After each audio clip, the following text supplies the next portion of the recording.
إِنَّا نَحْنُ نَزَّلْنَا الذِّكْرَ وَإِنَّا لَهُ لَحَافِظُونَ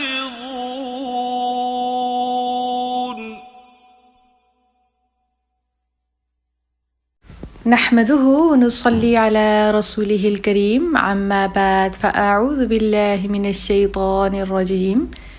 بسم الله الرحمن الرحيم Surah Al-Ma'idah ayat number 118, 119 and 120.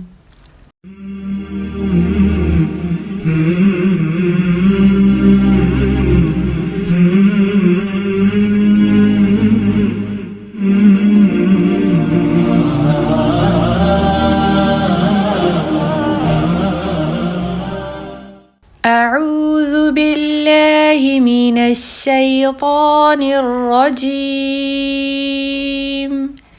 بسم الله الرحمن الرحيم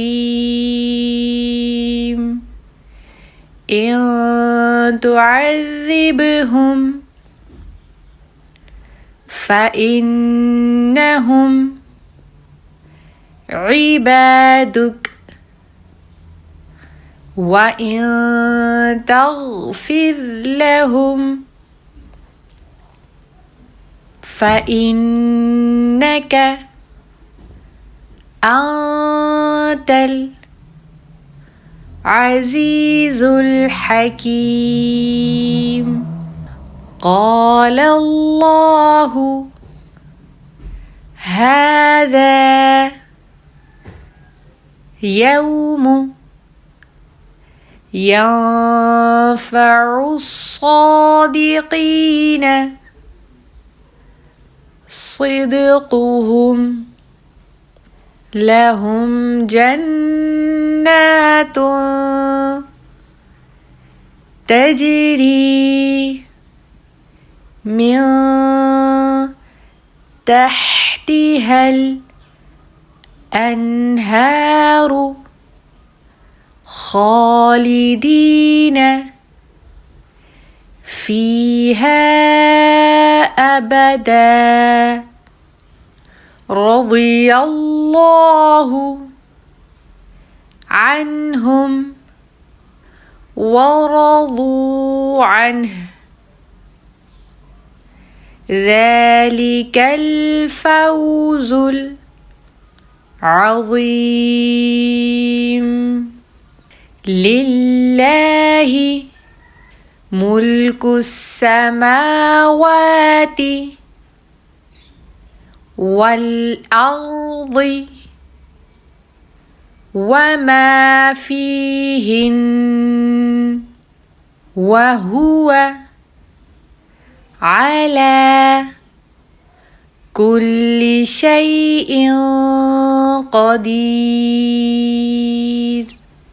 إن تعذبهم فإنهم عبادك وإن تغفر لهم فإنك أنت العزيز الحكيم قال الله هذا يوم ينفع الصادقين صدقهم لهم جنات تجري من تحتها الأنهار خالدين فيها أبدا رضي الله عنهم ورضوا عنه ذلك الفوز العظيم لله ملك السماوات والأرض وما فيهن وهو على كل شيء قدير